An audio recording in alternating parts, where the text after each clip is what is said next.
bodoh. Yang penting nggak musyrik, karena orang yang bodoh bisa dijadikan pintar oleh Allah, tapi orang yang musyrik tidak bisa dikembalikan menjadi beriman. Itulah ruginya. Orang sebelah ngasih minum, orang sebelah ngasih minum. Yes, itulah seperti itulah. Itulah apa sih? Sebenarnya sebegitu simpel ya ilmu Allah kalau yakin. Nggak ada yang susah. Beneran nggak ada yang susah. Yang susah itu mindset kita. Yang menyusahkan kita sendiri itu mindset kita. Jadi ketakutan, kekhawatiran itu yang membuat kita susah dan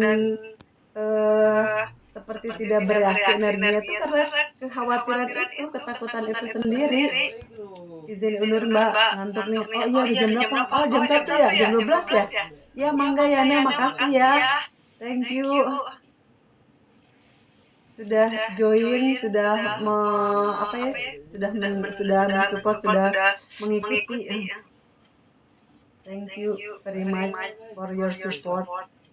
Suka ceritanya, ikut terharu dan takjub. Alhamdulillah, semoga diberikan pemahaman yang sama ya, mungkin lebih baik dari saya. Masih live aja Nona. Masih nih, soalnya nggak bisa bikin itu Bang Saga. Nggak bisa bikin VT sekarang, jadi kayaknya pasti sekarang lebih banyak live loh. Saya posting lebih dari 10 kali, itu semuanya hilang. Nggak keposting. Udah posting kan, biasanya kalau bikin video itu kan posting kan, klik udah langsung ke posting kan. Ini sih kan udah diposting itu langsung nggak ke posting, terus tiba-tiba lari ke draft. Kok jadi masuk ke draft, diposting ulang, hilang lagi. Disuruh mengkonfirmasi dulu data, tetapi ketika saya masukkan data nggak masuk. Ini salah satu cara Tuhan untuk saya berhenti membuat PT. Jadi seperti itulah, teguran Allah itu banyak ya. Kayak kalau saya nggak boleh, misalkan begini, ada orang yang ngasih minuman, terus minuman itu sebenarnya beracun misalkan nih. Terus tiba-tiba ketika saya minum, saya kesenggol, akhirnya tumpahnya air minumnya jatuh semua.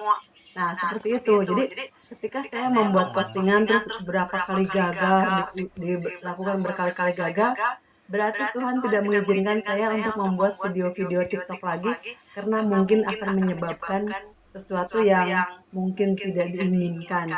Jadi seperti itu cara Allah mengalahkan sistem. Jadi saya harus mengerti, oh ini artinya Allah memberikan sinyal, udahlah kamu jangan bikin kritik.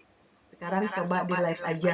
Karena kalau live itu, kalau udah live ya udah, orang nggak akan bisa cari lagi si orang ini ngomong apa, kecuali dia membuat screen video, membuat rekaman sendiri, baru dia bisa. Tapi kalau VT sampai kapanpun selama enggak saya hapus, orang bisa semuanya bisa ngecek kan. Nah Allah itu kayaknya nggak suka saya bikin VT, apalagi tentang kasus-kasus tentang kehidupan negara kita yang semrawut, tentang hukum kita yang semrawut. Allah mungkin ngasih tahu, sudahlah cari aman, karena artinya kesejahteraan kamu, keamanan kamu tidak dilindungi oleh pemerintah, tapi Allah bisa melindungi kamu. Jadi sudahlah, cukuplah, kamu tidak usah lagi mengungkit-ungkit sesuatu tentang itu gitu. Jadi seolah-olah ada insting, ada sinyal bahwa kamu harus berhenti membuat VT, udah live aja. Mungkin begitu ya.